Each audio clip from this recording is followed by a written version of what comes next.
Welcome to the Royal Promenade on the Allure of the Seas in January of 2024. Hey everyone, I'm Patrick from Oakland Travel, and we have just walked onto the ship.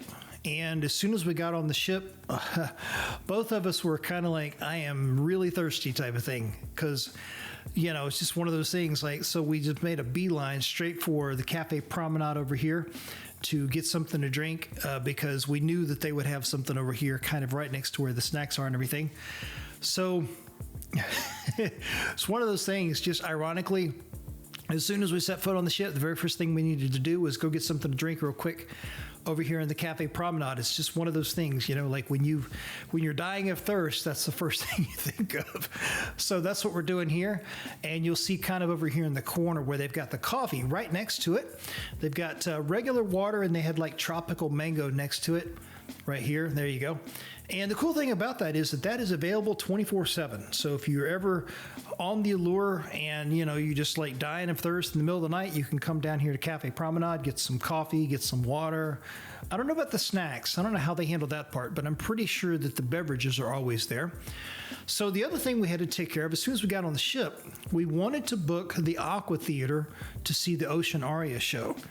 And another one of those instances where we sort of let it sneak up on us, because when we were getting ready for the cruise, I just wasn't paying much attention to the calendar and to the, you know, all of the different things. And so by the time we finally got around to looking at it in, I don't know, November or December or whenever it was of 2023, when we were only a few months away from the cruise, all of the reservation times for Ocean Aria for the cruise were already booked up. And so that's what Maria is talking to them about right here, is, you know, kind of trying to find out, is there any way to, you know, to go ahead and book a reservation now that we're on the ship or whatever. And they told us actually to go down to deck 4 to go to the Blaze nightclub, because down there is where they had the box office. And of all the cruises we've been on with Royal Caribbean, this is the first time that I've ever sort of experienced this situation of like, oh, you need to go to the box office and it's down here, and, you know, so on and so on. And that was pretty cool. So we didn't really have anything else to do because this was pretty early. It wasn't even technically sort of lunchtime yet. This was around 10:45 maybe. And you can see there are already some other people on the ship, you know, from where they were able to get in that early reservation time, just like we did for, you know, the check-in for Embarkation. So we weren't really in a super rush to get up to the Windjammer for lunch. So it's kind of perfect. We sort of had a few minutes to spare to try to go down here to deck 4 and see if we could get some reservations for Ocean Aria.